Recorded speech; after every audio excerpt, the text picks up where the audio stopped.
நம்ம இப்போ எதை பற்றி படிக்க போகிறோம் அப்படின்னா ஜின்ஜைவல் கிரெவிகுலர் ஃப்ளூவிட், அதாவது சல்குலர் ஃப்ளூவிட் பற்றி படிக்க போகிறோம். ஃபர்ஸ்ட் சல்குலர் ஃப்ளூவிட்னா ஒரு இன்ட்ரடக்ஷன் கொடுத்துக்கணும். லைக் வந்து ஒரு 19th century வரைக்குமே என்ன பண்ணாங்கன்னா the presence of circular fluid or the gingival crevicular fluid. நம்ம இப்போ எதை பற்றி படிக்க போகிறோம்னா gingival crevicular fluid or the circular fluid. The presence of the circular fluid or the gingival crevicular fluid has been known since the 19th century. முன்னாடிலேருந்தே வந்து crevicular fluid இருக்குது, like 19th centuryலேருந்து கண்டுபிடிச்சாங்க. But அதோட காம்போசிஷன், அதோட functions, அது எல்லாமே வந்து இப்போது ஒரு 1950s மேலே தான் வந்து அது டெவலப் பண்ண ஆரம்பித்தாங்க. ஸோ ஃபர்ஸ்ட் வந்து என்னன்னு சொன்னாங்கன்னா ஜின்ஜைவல் கிரெவிகுலர் ஃப்ளூவிடை ஒரு டிரான்சுடேட் அப்படின்னு சொன்னாங்க. பிரில் வந்து டிரான்சுடேட் அப்படின்னு சொல்லி கன்ஃபார்ம் பண்ணார். பட் லேட்டராக அது வந்து டிரான்சுடேட் இல்லை, அது வந்து ஒரு இன்ஃப்ளமேட்ரி எக்ஸுடேட். டிரான்சுடேட்டுக்கும் எக்ஸுடேட்டுக்கும் இருக்கிற மெயினான டிஃப்ரென்ஸே வந்து ப்ரோட்டீன் தான். எக்ஸுடேட்டில் வந்து நிறைய ப்ரோட்டீன் இருக்கும், அதே டிரான்சுடேட்டில் ப்ரோட்டீன் எதுவுமே இருக்காது. ஸோ இது ரெண்டும் தான் வந்து சல்குலர் ஃப்ளூவிட் பற்றி நம்ம இப்போ படிக்க போகிறோம். இது இன்ட்ரடக்ஷனில் எழுதுவீங்க. ஸோ நெக்ஸ்ட் வந்து definition of the sulcular fluid. Gingival crevicular fluid is an exudate of varying composition found in the sulcus or the periodontal pocket between the tooth and the marginal gingiva. இது வந்து எம்பரி, இது கொடுத்த definition. இன்னொன்று, it is an exudate that can be harvested from the gingival crevice or the periodontal pocket using either filter paper or the micropipettes. இது வந்து LI கொடுத்த definition. இந்த டெஃபினேஷனும் எழுதலாம், ஓகேவா? இது ரெண்டும் தான் வந்து கிரெவிகுலர் ஃப்ளூவிடோட டெஃபினேஷன். ஸோ ஃபர்ஸ்ட் இன்ட்ரடக்ஷன் எழுதுறீங்க, அடுத்து டெஃபினேஷன் எழுதுறீங்க. டெஃபினேஷன் எழுதுறதுக்கப்புறமா anatomy of the gingival crevice or the sulcus பற்றி படிக்க போகிறோம். ஸோ அனாட்டமி பொறுத்த வரைக்கும் இந்த ஜின்ஜைவல் சல்கஸ் வந்து என்னது? It is a shallow crevice. இந்த கிரெவிஸ்க்கு சரவுண்ட் பண்ணி என்ன இருக்குன்னா, ஒரு சைடு வந்து டூத் இருக்கும், இன்னொரு சைடு வந்து உன்னோட ஃப்ரீ ஜின்ஜைவல் மார்ஜின் இருக்கும், ஓகேவா? ஒரு சைடு டூத்து, ஒரு சைடு வந்து உன்னோட ஃப்ரீ ஜின்ஜைவல் மார்ஜின் இருக்க போகுது அப்படின்னு சொல்ல போகிறீங்க. அதாவது அது எபித்தீலியம் லைனாக இருக்க போகுது, அதுதான் வந்து உன்னோட ஜின்ஜைவல் சல்கஸ் ஒரு ஜின்ஜைவல் கிரெவிஸ். ஒரு சைடு வந்து டூத், ஒரு சைடு வந்து உன்னோட எபித்தீலியம் ஆஃப் த உன்னோட மார்ஜினல் ஜின்ஜைவா வந்து சரவுண்ட் பண்ணிட்டு இருக்க போகுது. ஸோ வந்து இந்த எபித்தீலியம் வந்து ஒரு 3 விதப்படும். ஒன்று வந்து உன்னுடைய ஓரல் எபித்தீலியம், இன்னொன்று வந்து உன்னோட சல்குலர் எபித்தீலியம், இன்னொன்று வந்து உன்னோட ஜங்ஷனல் எபித்தீலியம். ஸோ இந்த எபித்தீலியமே 3 விதமாக வந்து டிஃப்ரென்ஷியேட் ஆகிருக்கும்னு நம்மளுக்கு தெரியும். ஓரல் எபித்தீலியம் அப்படின்றது மார்ஜினல் ஜின்ஜைவா கிட்ட இருக்கிற எபித்தீலியம், ஓரல் எபித்தீலியம். சல்கஸை சரவுண்ட் பண்ணிட்டு இருக்க போகிறது sulcular epithelium. This is highly keratinized. But இங்கே வரும்போது சல்குலர் எபித்தீலியம் இஸ் நான் கெரட்டனைஸ்ட் அண்ட் பேஸில் வர ஜங்ஷனல் epithelium is also non keratinized. Normally the depth of the gingival sulcus வந்து எவ்வளோ அப்படின்னு பார்த்தோன்னா, normal healthy gingiva under prolonged plaque control இதெல்லாம் வந்து 0 mm தான். பட் அது வந்து கிளினிக்கலி நாட் பாசிபிள். அதனால் என்ன கண்டுபிடிச்சாங்கன்னா, வில்லியம்ஸ் ப்ரோப் விட்டு பார்க்கும்போது நார்மல் கிளினிக்கலி ஹெல்த்தி ஜின்ஜைவால் 1.5 to 3 mm வரைக்குமே இட் இஸ் அக்செப்டபிள். பட் 3 mmக்கு மேலே போகும்போது அது வந்து பாக்கெட் எபித்தீலியமாக மாறுது அப்படின்னு சொல்கிறாங்க. அங்கே ஒரு பாக்கெட் கிரியேட் ஆகுது. டீப்பனிங் ஆஃப் த ஜின்ஜைவல் சல்கஸ் தான் ஒரு பாக்கெட்டாக கிரியேட் ஆகுது அப்படின்னு சொல்கிறாங்க. இந்த பாக்கெட் எபித்தீலியம்க்கு இருக்கிற ஒரே டிஃப்ரென்ஸ் வந்து ரெட்டிபெக்ஸ் வந்து ரெகுலராக இருக்காது. அதே மாதிரி அல்சரேஷன்னா எபித்தீலியமில் ஒரு ப்ரீச் இருக்க போகுது. ஸோ பாக்கெட் ரெட்டிபெக்ஸ் வந்து இர்ரெகுலராக இருக்கும், எபித்தீலியலில் ஒரு ப்ரீச் இருக்கும். அதே மாதிரி பேசல் லேயர்லேயும் ஒரு டிஸ்கண்டினியூட்டி இருக்கும். அதுதான் வந்து உங்கள் பாக்கெட் எபித்தீலியம் உள்ள கிளினிக்கல் ஃபீச்சர், அதாவது டிப்பிக்கலான ஃபீச்சர். நெக்ஸ்ட் வந்து ஜங்ஷனல் எபித்தீலியம் பற்றி சொல்கிறாங்க. ஜங்ஷனல் எபித்தீலியம்னா பேஸ் ஆஃப் த சல்கஸில் இருக்க தான் ஜங்ஷனல் எபித்தீலியம். இந்த ஜங்ஷனல் எபித்தீலியம் பார்த்தீங்க அப்படின்னு சொன்னால் டேப்பர் ஆகும். ஸோ மேலே இருக்கிற லேயர்ஸ் வந்து ரொம்ப ஃபியூ லேயர்ஸ் இருக்கும், கீழே போக போக வந்து லேயர்ஸ் அதிகமாகும். ஸோ மேலே இருக்கிற லேயர்ஸ் ரொம்ப கம்மியாக இருக்கிறதுனால என்ன ஆகுதுன்னா, it is characterised by designation typical junctional epithelium forming a short epithelial attachment base of the pocket இல்லைனா sulcus அப்படின்னு சொல்கிறாங்க, ஓகேவா? இது ஜங்ஷனல் எபித்தீலியம். லைட்டாக ஜங்ஷனல் எபித்தீலியம் பற்றி எழுதிக்கோங்க. அதுக்கப்புறமா வந்து நெக்ஸ்ட் எதை பற்றி நம்ம சொல்ல போகிறோம் அப்படின்னா production of the fluid. So gingival fluid ப்ரொடக்ஷனுக்கு ஒரு 3 மெத்தட்ஸ் இருக்குது. ஒன்று வந்து நான் ஃபஸ்ட்டே சொன்னேன், அதை வந்து ஒரு எக்ஸுடேட்னு சொன்னாங்க, ஒரு டிரான்சுடேட்னு சொன்னாங்க. ஸோ அதெல்லாம் வச்சு இப்போ சொல்கிறாங்க. ஃபர்ஸ்ட் வந்து பிளட் சப்ளை, அதாவது மார்ஜினல் ஜின்ஜைவா, இங்கே இருக்கிற ஜின்ஜைவா இருக்குல்ல. ஸோ இங்கே வந்து என்ன சொல்கிறாங்க அப்படின்னா, சல்குலர் எபித்தீலியமாக இருந்தாலும் சரி, ஜங்ஷனல் எபித்தீலியமாக இருந்தாலும் சரி, அங்கே இருக்கிற மேலே உள்ள லேயர்ஸ் எல்லாமே வந்து அதாவது என்ன சொல்கிறாங்கன்னா, blood vessels and the oral mucosal vessel, உன்னோட மார்ஜினல் ஜின்ஜைவாக்கு சப்ளை பண்ண போகிற வெசல்ஸ் வந்து உன்னுடைய மார்ஜினல் ஜின்ஜைவாக்கு சப்ளை பண்ண போகிற பிளட் வெசல்ஸ் வந்து பெரியோடான்டல் லிகமெண்ட்லேருந்தும் வரலாம், இல்லைனா வந்து உங்களோட ஆல்வியோலர் மியூக்கோசா, அதாவது உன்னோட ஓரல் மியூக்கோசாலேருந்து வர பிளட் வெசல்ஸாகவும் இருக்கலாம். 2 விதமான blood supply for the marginal gingiva. ஒன்று வந்து ஃப்ரம் த PDL, ஒன்று வந்து from the oral mucosa it self.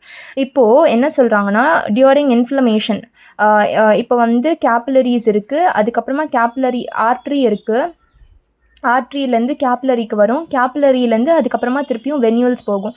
So இந்த அதாவது length of the pre and post capillary venules, pre capillary and post capillary venules என்ன ஆகுது அப்படின்னு சொன்னோன்னா இன்க்ரீஸ் ஆகுது. இதோட லெங்த் இன்க்ரீஸ் ஆகுதுனால ஒரு கட்டத்தில் இது நல்லாவே இப்படி டார்ச்சுவஸாக மாறிடுது. Twisting and looping of the blood vessels இந்த ஜங்ஷனல் எபித்திலியம் நடக்க போகுது.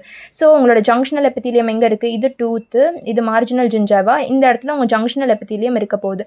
ஸோ உங்கள் ஜங்ஷனல் எபித்திலியம் இருக்கிற இடத்துல என்ன ஆகுதுன்னா, நான் ஏற்கனவே சொல்லியிருக்கேன், ஜங்ஷனல் எபித்திலியமுக்கு ஃபியூ லேயர்ஸ் ஆஃப் செல்ஸ் தான் வந்து கிட்ட இருக்கும். ஸோ இந்த இடத்துல இருக்கிற இதெல்லாம் வந்து நல்லா சுற்று போட்டு வந்து ரொம்ப சூப்பர்ஃபிஷியலாக வந்துட போகுது. ஓகேவா? இந்த எபித்திலியம் எல்லாமே நல்லா சூப்பர்ஃபிஷியலாக வந்துட போகுது. அப்படி சூப்பர்ஃபிஷியலாக வந்துருச்சுன்னா, இந்த சூப்பர்ஃபிஷியலாக வந்துருச்சு அப்படின்னா ஒரு இன்ஃப்ளமேட்டரி கண்டிஷனில் என்ன ஆகும்? ரெட்டி ரிட்ஜஸும் பெருசாக இருக்காது. ஜங்ஷனல் எபித்திலியம் அண்ட் சல்குலர் எபித்திலியமில் ரெட்டி ரிட்ஜஸும் இருக்காது. அதனால கீழே உள்ள இந்த டார்ச்சுவஸான பிளட் வெசல்ஸ் எல்லாமே சூப்பர்ஃபிஷியல் லேயரில் வந்திருக்கும். எபித்திலியமே மேலே அவ்வளவா இருக்காததுனால சூப்பர்ஃபிஷியல் லேயரில் வந்திருக்கும் போது, அதாவது ரெட்டிபெக்ஸ் இருக்காததுனால எபித்திலியம் கிட்ட வந்து கனெக்டிவ் டிஷ்யூ வந்துடும். ஸோ எபித்திலியமில் லைட்டாக ஒரு பெனட்ரேஷன் இல்லைனா ஒரு ப்ரீச் நடந்தாலே அது வந்து நேராக எதை அஃபெக்ட் பண்ண போகுதுன்னா கனெக்டிவ் டிஷ்யூவை தான் அஃபெக்ட் பண்ண போகுது. ஸோ ரெட்டிபெக்ஸ் வந்து என்ன பண்ணுன்னா சூப்பர்ஃபிஷியலாக இருக்கிறதுனால பிளட் வெசல்ஸ் ஈஸியாக டேமேஜ் ஆகிடுறதுனால பிளட் வெசல்ஸில் இன்க்ரீஸ் பெர்மியபிலிட்டி ஆகி எக்ஸிடேட், அதாவது இன்ஃப்ளமேட்டரி ப்ராசஸ் நடக்குது. அதாவது உங்கள் கீமோடெக்ஸஸ் நடந்து அதுக்கப்புறமா permeability of the blood vessels increase ஆகி அதுக்குள்ளே இருக்கிற ஃப்ளூயிட்ஸ் எல்லாமே வெளியே வரப்போகுது அலாங் வித் பிளாஸ்மா ப்ரோட்டீன்ஸ். அதுதான் வந்து ஃபர்ஸ்ட்டு டெமான்ஸ்ட்ரேட் பண்ணாங்க எங்கல்பர்க். இதுதான் உங்களோட இங்கே எக்ஸிடேட் ஆகுது பார்த்தீங்களா, அதுதான் வந்து உங்கள் GCF. அடுத்து நம்பர் 2 வந்து பாஷ்லி என்ன சொன்னார் அப்படின்னா, இனிஷியல் ஃப்ளூயிட். பாஷ்லியோட மாடல் என்னென்னா, ஒரு ஜிஞ்சாவில் கிரெவிகுலர் ஃப்ளூவிட் இருக்குது, அதாவது மார்ஜினல் ஜிஞ்சாவா இருக்குது, அதுக்குள்ளே உங்கள் கனெக்டிவ் டிஷ்யூ இருக்குது. அங்கே வந்து 2 ஸ்ட்ரக்சர்ஸ் இருக்குது, ஒன்று லிம்ஃபெட்டிக் ஸ்ட்ரக்சர்ஸ், இன்னொன்று வந்து பிளட் வெசல்ஸ். இப்போ என்ன சொல்கிறாங்கன்னா, நார்மல் ஹெல்த்தி கண்டிஷனில் இங்கே இருக்கிற ஃப்ளூவிட் எல்லாமே லிம்ஃபெட்டிக்ஸ்குள்ளே ட்ரெயின் ஆகும், நார்மல் ஹெல்த்தி கண்டிஷன்ஸ். அதே இது கொஞ்சம் ப்ரொலாங்டாக ரொம்ப டிசீஸ்ட் கண்டிஷனாக இருக்கும் போது ட்ரெயின் ஆனதை தவிர வந்து ரொம்ப ஃபுல் ஆயிரும், சேச்சுரேஷன் லெவல் வந்து இந்த லிம்ஃபெட்டிக்ஸ் ரீச் பண்ணிடும், நல்லாவே ட்ரெயின் ஆகும். பட் அதுக்கு மேலே ட்ரெயின் ஆக முடியாதது எல்லாமே சல்கஸ்குள்ளே இப்போ வரப்போகுது அப்படின்னு சொல்கிறாங்க. So initial fluid is the interstitial ஃப்ளூவிட்னா செல்ஸ்க்கு நடுவில் உள்ள fluid. So from the blood vessel it reaches the lymphatics. when there is no more can be reached into the lymphatics, all passes through the junctional epithelium and the pocket epithelium and reaches the sulcus with some active components. உங்கள் ப்ரோட்டீன்ஸோட சேர்ந்து reach ஆக போகுதுன்னு சொல்கிறாங்க. அதுதான் வந்து உங்களை inflammatory exudate. இதுதான் ஒரு 2 மெத்தட். இன்னொரு டெமான்ஸ்ட்ரேஷன் வந்து டாகில் பண்ணி பார்த்தாங்க. என்ன பண்ணி பார்த்தாங்க அப்படின்னு சொன்னாங்கன்னா, ஃப்ளூரசன் வந்து இன்ஜெக்ட் பண்ணிட்டாங்க. ஒரு 3 minutes கழிச்சு உங்களோட பெரியோ ஸ்ட்ரிப்பையோ அதை எடுத்துகிட்டு பெரியோ ஸ்ட்ரிப்பை வந்து எடுத்து டாகோட அந்த ஜிஞ்சாவில் சல்கஸில் வைக்கும் போது என்ன கண்டுபிடிச்சாங்கன்னா, ஃப்ளூரசன் வந்து அந்த இடத்துலையும் கலெக்ட் ஆனிச்சு. அப்போ இது என்ன சொன்னாங்கன்னா, பிளட்லேருந்து வரக்கூடிய ஃப்ளூவிட் தான் வந்து உங்கள் ஜிஞ்சாவில் சல்கஸில் ரிலீஸ் ஆகுது. வந்து பிளட் ஃப்ளோவில் தான் நீங்கள் கொடுத்துருக்கீங்க, ஆனால் வந்து அது ஜிஞ்சாவில் ஃப்ளூவிடில் வருது. அப்போ அந்த ஃப்ளூவிடோட சோர்ஸ் ஆரிஜின் என்னென்னா உங்கள் பிளட்லேருந்து வரக்கூடியது தான் அப்படின்னு சொல்லி சொன்னாங்க. நெக்ஸ்ட் வந்து நம்ம என்ன படிக்க போறோம்னா, functions of the gingival crevicular fluid. So இதுதான் ஃபங்க்ஷன்ஸ். ஒன்று வந்து gingival crevicular fluid is out shed, அதாவது கிளியர் பண்ணுது, உள்ளே இருக்கிற கண்டென்ட்ஸ் எல்லாம் வெளியே கொண்டு வருது. இன்னொன்று வந்து ஆன்டி பாக்டீரியல் எஃபெக்ட் கொடுக்குது, மைக்ரோபியல் எஃபெக்ட் கொடுக்குது. இன்னொன்று வந்து IgA ஃப்ளூவிட்ஸ்லாம் இருக்கிறதுனால, IgA ஆன்டிபாடிஸ் இருக்கிறதுனால டிஃபென்ஸ் மெக்கானிசம்க்கு ஹெல்ப் பண்ணுது. PMNL செல்ஸ் இருக்குது. அப்புறம் contains plasma proteins which influence the epithelial attachment to the tooth. இதில் நான் ஏற்கனவே சொல்லியிருக்கேன், இது எக்ஸுடேட்னால பிளாஸ்மா ப்ரோட்டீன்ஸ் இருக்கும், அதனால ஃபர்தராக வந்து டிஷ்யூ எபித்திலியமை வந்து ஹீல் பண்ணவும் ஹெல்ப் பண்ணுது, which influence the epithelial attachment to the tooth. So epithelium breach ஆயிருந்ததுன்னா அந்த அட்டாச்மெண்ட்டை டூத்தை என்ஹான்ஸ் பண்ணுறதுக்கும் இதை ஹெல்ப் பண்ண போகுது. இது வந்து உங்களோட functions of the sulcular fluid. அடுத்து நம்ம என்ன படிக்க போகிறோம் அப்படின்னா, permeability of the sulcular and junctional epithelium. இது ஒன்றும் கிடையாது, நான் சொன்னேன் நிறைய செல்ஸ் இருக்கும். ஸோ வந்து இந்த செல்ஸ் தான் வந்து இந்த செல்ஸோட அந்த டெஸ்மோசோம்ஸ் இருக்குல்ல, inter junction of the cells, அதுதான் வந்து செல்ஸ்க்குள்ளே வந்து எதுவுமே உள்ளே வர விடாமல் தடுத்துட்ருக்கு. ஸோ ஜங்ஷனல் எபித்திலியம்லேயும் சரி சர்க்குலர் எபித்திலியம்லேயும் சரி இந்த அட்டாச்மெண்ட் வந்து நல்லாவே இருக்குது. ஓகேவா? So 18% of the total volume of the junctional epithelium ஆகவும் 12% ஆஃப் த சர்க்குலர் எபித்திலியம் ஆகவும் இந்த அட்டாச்மெண்ட் தான் இருக்குது. ஸோ உள்ளே வர விடாமல் தடுக்க போகுது. இப்போது ஒரு இன்ஃப்ளமேட்ரி கண்டிஷனில் என்ன ஆகுதுன்னா இன்டர்செல்லுலார் ஸ்பேஸ் இன்க்ரீஸ் ஆகுது நிறையவே. அதாவது அந்த செல்லுலர் அதஷன் வந்து பிரேக் ஆகி இன்டர்செல்லுலார் ஸ்பேஸஸ் அதிகமாக போகுது. ஸோ ஸ்பேஸ் க்ரியேட் ஆக போகுது. அண்ட் அது மட்டும் இல்லாமல்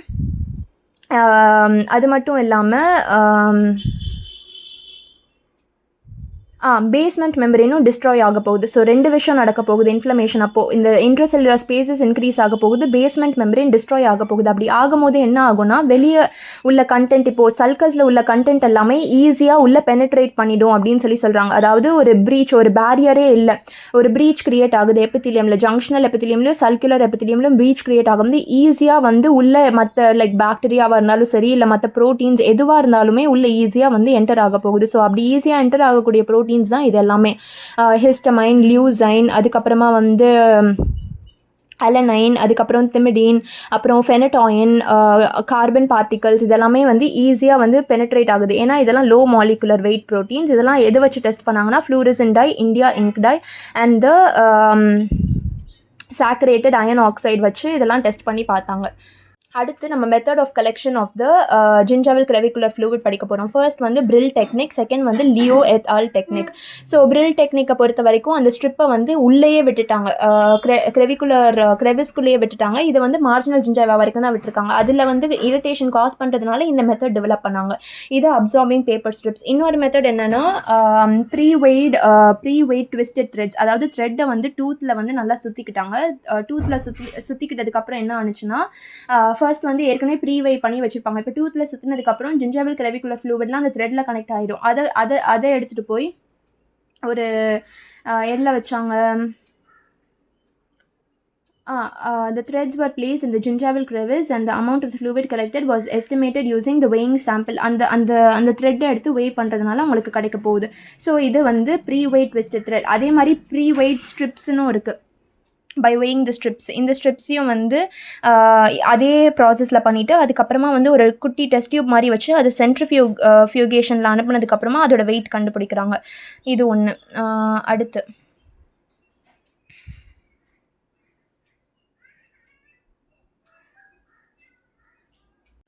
அடுத்த மெத்தட் வந்து மைக்ரோபிப்பெட் ஒன்றும் கிடையாது. இதுதான் லைக் வந்து ஜின்ஜாவல் கிரெவிஸ்குள்ளேயே வந்து இந்த மைக்ரோபிப்பெட் வைக்கிறதுனால கேப்பிலரி ஆக்ஷன்னால இது நம்மளுக்கு கிடைக்குது.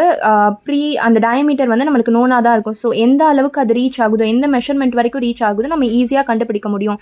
இது வந்து ரொம்ப ஈஸிலி அக்செப்டட். லைக் வந்து இப்போது ரொம்ப லைக் ஈஸியாகவும் இருக்குது, அதே மாதிரி நம்மளுக்கு எந்த மிஸ்டேக்கும் இல்லாமல் வந்து வேல்யூவும் கொடுக்கறதுனால இது ஈஸிலி அக்செப்டபிள் அப்படின்னு சொல்லி இப்போ ஃபாலோ பண்ணிகிட்ருக்காங்க நவடேஸ். ரெவிகுலர் வாஷிங் ஆர் ஜின்ஜாவல் வாஷிங் பற்றி படிக்க போகிறோம். இதில் என்ன அப்படின்னு பார்த்தீங்கன்னா 2 விஷயம் இருக்குது. ஒன்று வந்து இண்டிவிஜுவல் அக்ரைலிக் அப்ளையன்ஸ். ஒரு இண்டிவிஜுவலுக்கும் ஏற்ற மாதிரி அக்ரைலிக் அப்ளையன்ஸ் ஃபேப்ரிகேட் பண்ணி அந்த இப்போ இதுதான் டூத் அப்படின்னா இந்த அக்ரலிக் அப்ளையன்ஸ் வந்து இப்படி ஃபேப்ரிகேட் பண்ணியிருப்பாங்க.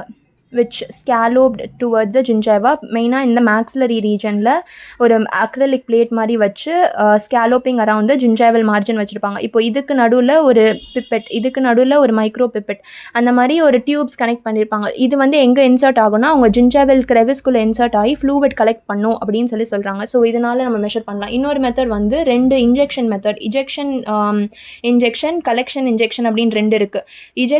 இன்ஜெக்ஷன் மேலேயே கலெக்ஷன் இன்ஜெக்ஷன் இருக்கும். இந்த இன்ஜெக்ஷன் வந்து இன்சைட் த பாக்கெட் டெப்த் வரைக்குமே போயிருக்கும். கலெக்ஷன் இன்ஜெக்ஷன் வந்து at the margin of the ஜின்ஜைவால இருக்கும். ஸோ இன்ஜெக்ஷனால நம்ம நிறைய ஃப்ளூவிட் வந்து உள்ளே அனுப்புனதுக்கப்புறம் கலெக்ஷன் இன்ஜெக்ஷன் வச்சு அதை நம்ம ரிமூவ் பண்ணி பார்ப்போம். ஸோ அப்படி பார்க்கும்போது நம்மளுடைய correct measurement of the GCF வந்து நம்மளுக்கு கிடைக்கும் அப்படின்னு சொல்கிறாங்க. லைக் வந்து ஒரு வாஷ் பண்ணி அதை ரிமூவ் பண்ணுறாங்க அந்த மாதிரி.